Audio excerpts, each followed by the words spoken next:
Thank you very much. So great to be here. And I have to tell you kind of a small story. Let's look at this.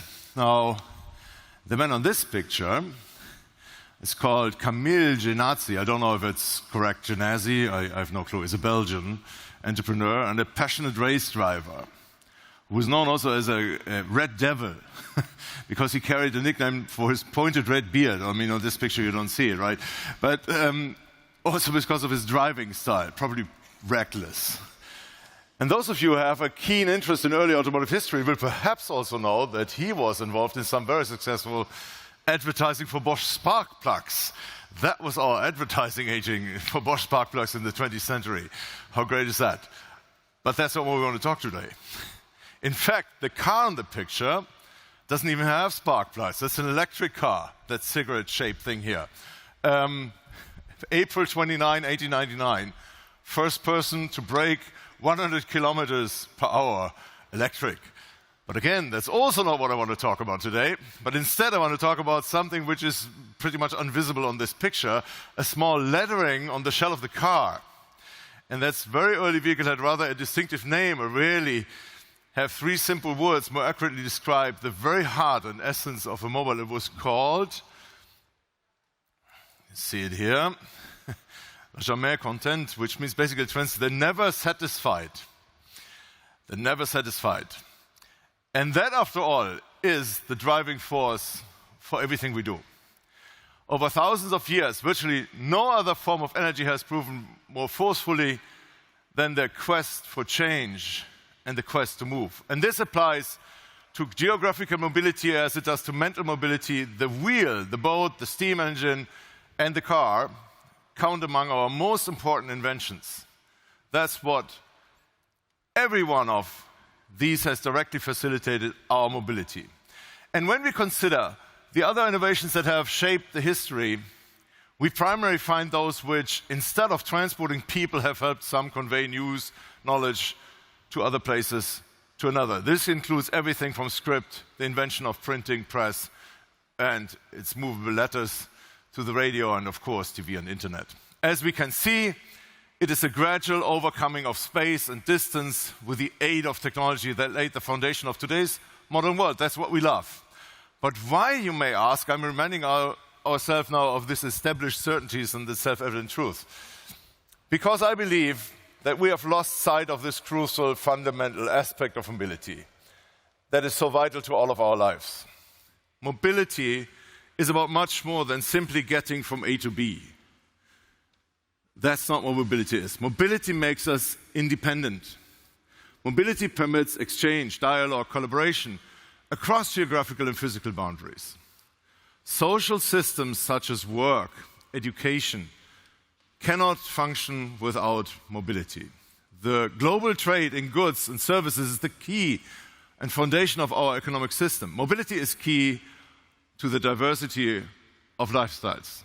Yet, since the dawn of modern mobility, it has walked the tightrope between equality and freedom, moving somewhere between overflowing subways and daybreak and endless open highways at the sunset. We see all these pictures in front of us. On one hand, mobility is something we can only conceive and shape together. On the other hand, it is very much a personal experience and the basic human needs. That's why we love it so much. After all, we don't move only because we have to do it.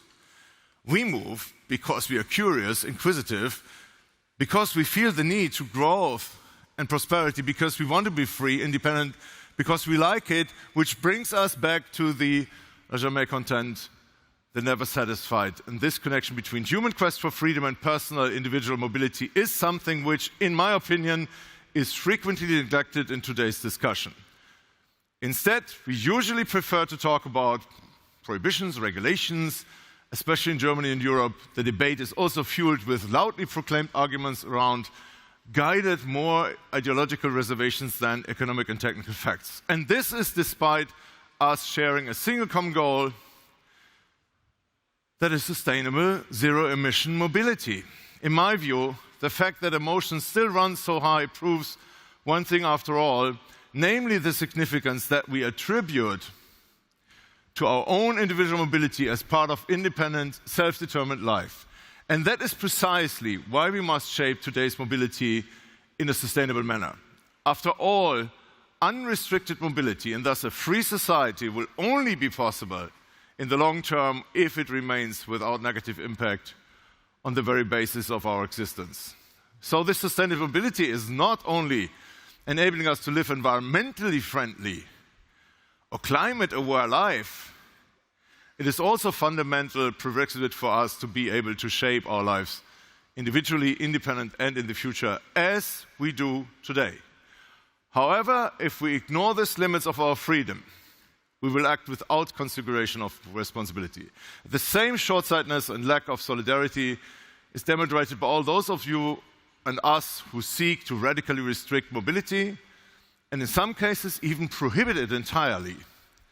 Doing without mobility means surrendering our freedom and prosperity. And this applies not only to road users, but also to humanity as a whole. Nowhere is more true than the less privileged countries. Therefore, we must use all the means available now to drive this transformation, because this is the world of mobility going forward. In Germany, in Europe, and anywhere in the world,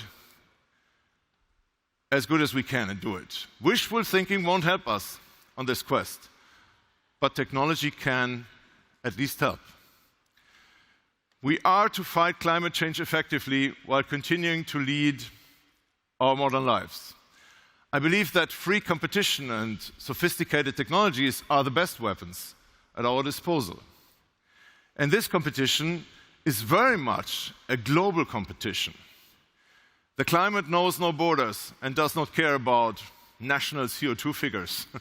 Only the global footprint counts, which means that our technological solutions must be just as diverse as the regions and the roads of this world in which we live. We are all in agreement that the powertrains of tomorrow will be climate neutral. By no means, however, will they be the same in all areas and all applications. This is incumbent on globally operating companies, in particular to understanding the diversity of the various mobility solutions and fully address the needs of all applications. This means that we require the ideal solution for every application and for every region, and that is why Bosch looks at the transition of mobility in general, rather than focusing on one specific technology. Let's take the powertrain as an example. Electromobility is one of our core areas of business and is experiencing significant growth, particularly in China. In 3 years' time, our global sales revenue in this area will likely amount approximately 6 billion euros. And in this year alone, our sales of electric motors in the automotive sector will almost double.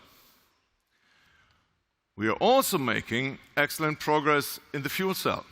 At our plant in Stuttgart, volume production of fuel cell powertrain systems has been underway for several weeks now, and production has also commenced in China.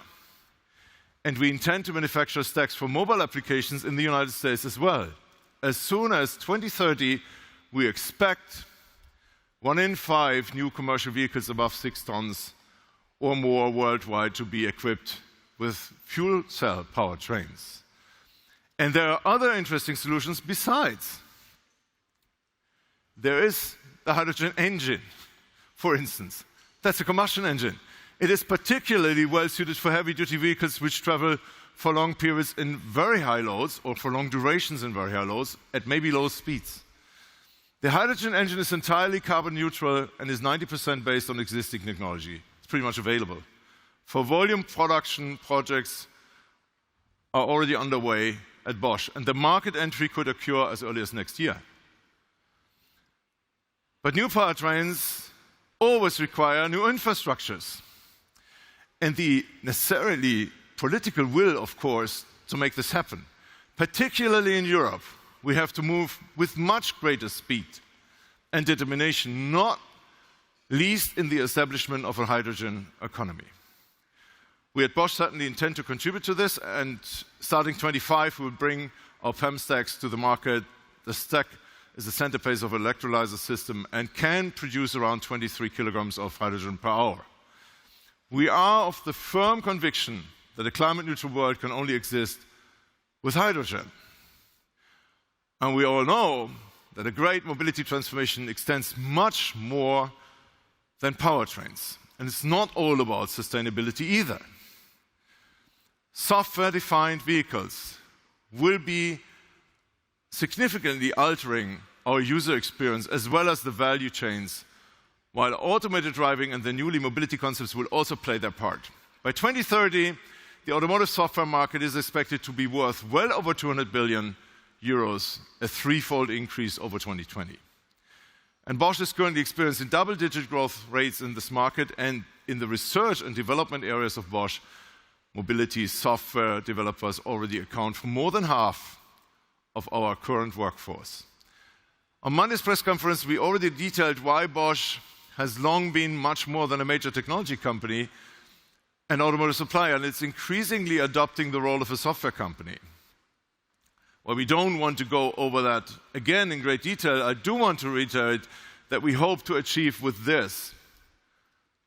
Together with our customers and partners, we want to shape a new technological era of mobility. We want to set the world in motion and, of course, retain our position as #1 supplier and partner. To this end, we have adopted an entire new structure at Bosch in the mobility area with a realignment organization that can serve the needs of our customers and markets much better than ever.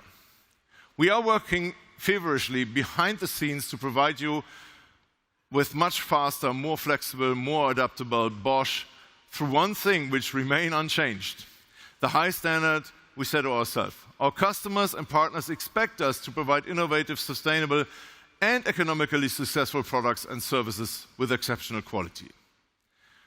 And we do our utmost to deliver. Here at the IAA, we can see what is already technically possible and what we can expect in the future. I'm pretty fascinated by what I have seen.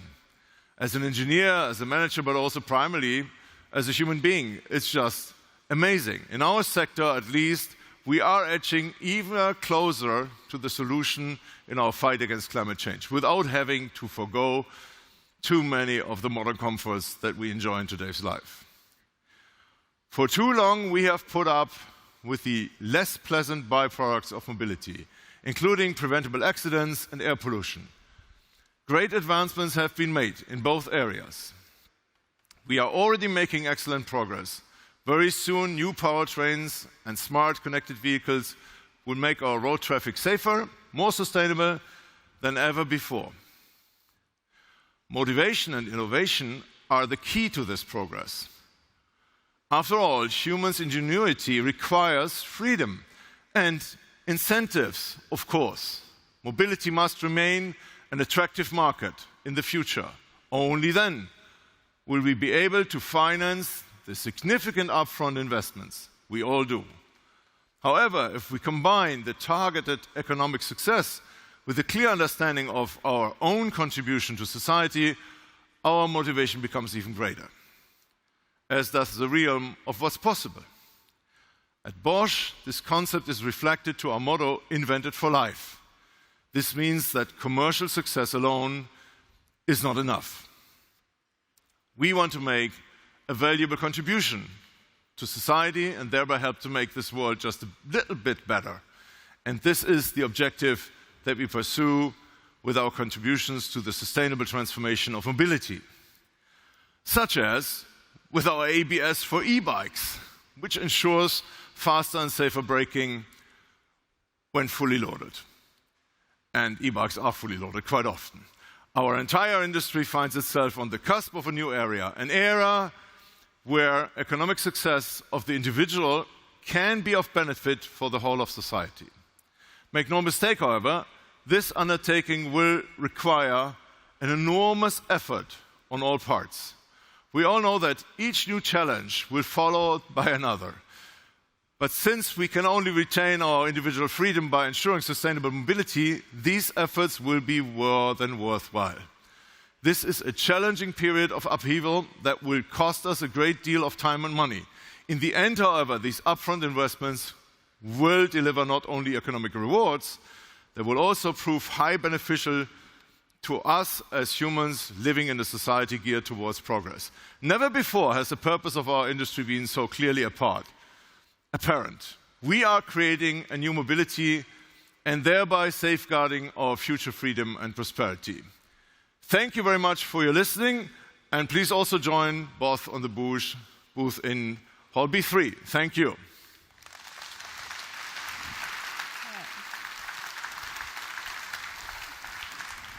Thank you very much. We'll be sure to check out that booth in B3 to learn more about what Bosch is doing in the sustainability space. We are moving right along with our keynote series from C-level executives in the mobility space. Our next talk is going to be about transformation that's happening in the industry and at BMW. It comes to us from a member